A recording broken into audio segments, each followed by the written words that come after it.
Hey there, welcome to Plus Talk on Plus Life, where we're all about turning positive into a plus. And a film that is doing that right now is called 3 Months. It's available on Paramount Plus and Amazon, and I'm joined by its writer and director, Jared Frieda, today. Hey Jared, good to see you.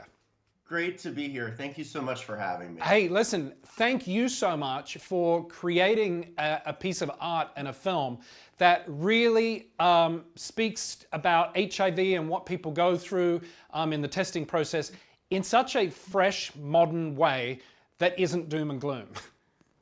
That was our intention, and I'm so happy that people are taking that away from the film, and it's really been a joy to be able to do.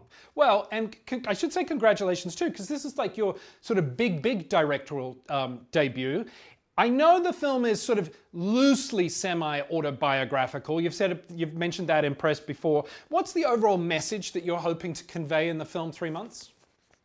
I think the most important thing for me is to try and express to people who don't already know it that with access to medical care, HIV is no longer a death sentence, and people live long, happy, healthy lives. They find love, they follow their dreams, and the next conversation that I want to continue to have is that we have to do exactly what you guys do here on this program, which is fight the stigma. Make sure that people know the realities of living with HIV today, which is, you take a pill, you take a couple pills, and there is no effects the same way it was a couple decades ago, and I hope the film can be a voice in that conversation.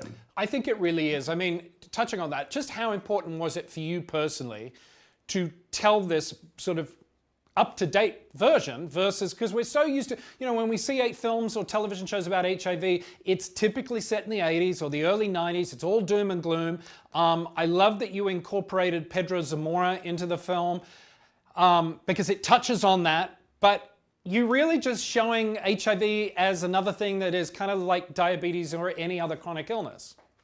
Totally. I mean, listen, I grew up with that content. That content was some of the things that, as a gay kid, made me feel seen for the first time. Like Rent and Angels in America, especially a lot of theater. But it felt time to tell a new kind of story, to build on top of that canon, to show what it's like living with HIV today.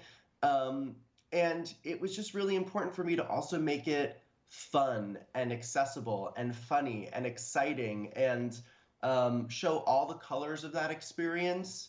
It was really important for me. I know that we find this all the time here at Plus Life, and it's a shame. I think it's getting better, but telling any story about HIV or AIDS in mainstream media is often met with doors closed or a line I'm constantly told, look, we think what you're doing is great, it's just not the right time to talk about it. Were you up against any challenges and obstacles when it came time to sort of getting this film on this topic out there and made? Yeah, a decade of obstacles, actually. It was pretty surreal. I mean, I first wrote this script almost 10 years ago now, and it has had so many lives. I've once called it literally the cat or the Catwoman of entertainment, because people keep trying to kill it and it just keeps coming back. Back in the mid-20 teens, I tried to make this as a film, and I got the response that you just so eloquently laid out, which is, we love this, we love your voice, we love your characterization, we love the story. What else do you have? Because we obviously can't tell this story because it's too taboo, or the stigma is too strong, or we don't think it is financially viable. And that was the roadblock, I just kept running into. And then we actually sold it as a television show. And I adapted it into for a major platform streamer.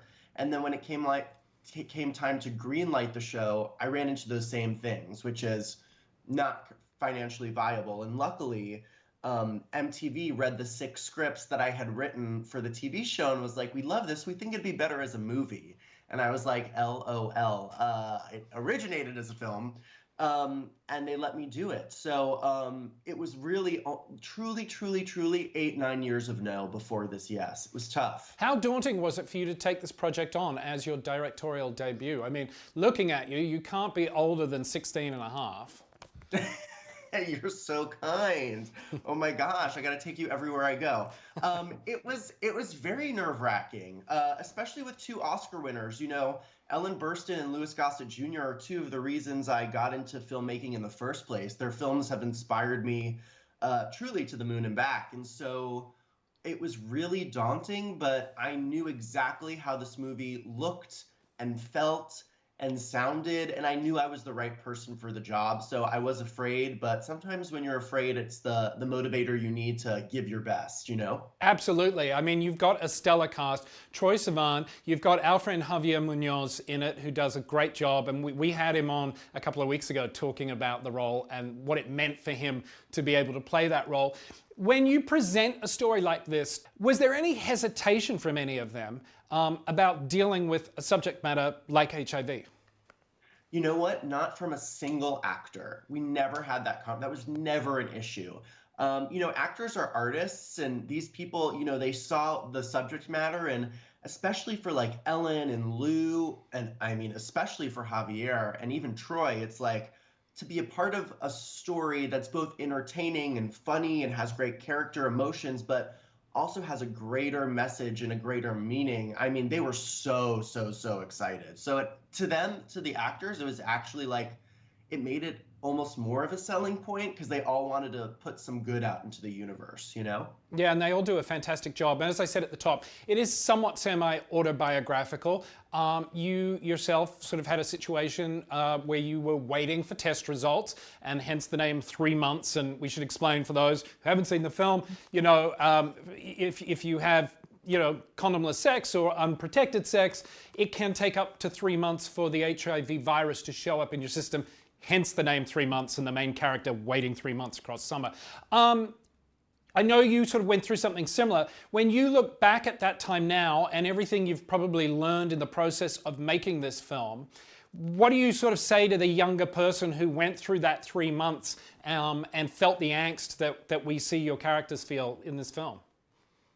That's a really good question that I've not been asked yet. I think I would tell him that everything happens for a reason, and every challenge that you experience like creates an opportunity for you to become a better version of yourself and to learn more about yourself, and also to stick around and, you know, to keep fighting for the better future, and also just to reiterate to that kid that like no matter what your diagnosis is, you're going to be okay. Is that what you hope the message is for people who sit down and watch this? Yes, absolutely, without question. There are a lot of messages in this, but for me, that is the most important one. That is paramount. Troye Sivan does a great job in playing your lead male in this. As a young, openly queer man and artist who's been doing such a phenomenal job rising from YouTube to having the mainstream platform he has now, how was it collaborative with you and him, or was he just open to whatever you want, boss, I'll do it? It was incredibly collaborative. I mean, he is such a genuine artist through and through, and such an incredibly gifted naturalistic actor. We had such an incredible working relationship. It sort of was like a duet on set where we joked at one point that we had brain meld, where like just our brains just became one, and we could sense and predict what the other one was thinking or trying to express. And I feel like you can feel that in that performance. You know, Troy is playing a version of me. And in many ways we're different, but in many ways we're just similar as people. We're both nice Jewish boys who have a great sense of humor and a positive outlook on the world. And so it was such an incredible experience working with him on this. He's so talented. Yeah, and what I really commend you for, and all of them, is that, you know, really all of these characters are likable. I mean, you really feel for all of them. You know, there isn't really a bad person or a sort of a bad character. Even HIV as a character, you don't sort of go the big bad wolf HIV, you know, and that's, I really want to commend you all for that, because again, that's changing the narrative. And, you know, speaking of changing the narrative, what more should we be doing in Hollywood? You know, in your position as a writer and a director, my position as someone who's on camera, but producers, what's our responsibility now in this day and age when it comes to HIV? I think it's to continue opening doors and providing opportunities for people to tell stories and narratives that challenge the stigma of HIV and to allow different types of filmmakers, Black, Indigenous, people of color, queer, trans filmmakers, to tell their individual stories and their lived experiences with HIV because those people don't oftentimes have access to the resources that you or I have, and their stories are just as important, or if not more important, because we don't get to see them often. So I think continuing to shout from the rooftops that Hollywood is for everyone, if only they had the opportunity to enjoy the fruits of this experience. And so continuing to open doors and provide opportunities for me is the most important thing that we can actively be doing now, for sure. Well, listen, Jared Frieda, thank you so much for your time. Thank you for creating this fantastic movie. The film is 3 months. It's out now. You can check it out on Paramount Plus or Amazon like I did. Really super simple. Sit down, watch it with your friends, watch it by yourself, watch it with your partner, whoever, and talk about it. Because like everything we do here at Plus Life, it's about a conversation. And this is just such a beautiful, poignant, fun, happy film. So congratulations to you all and thanks for your time. Thank you so much for having me. Absolutely. That's going to do it for this episode of Plus Talk. If you want more information, check out the website, pluslifemedia.com. Be sure to follow us across social media platforms. We are at Plus Life Media. Until next time, be nice to one another. Stay safe. We'll see you soon.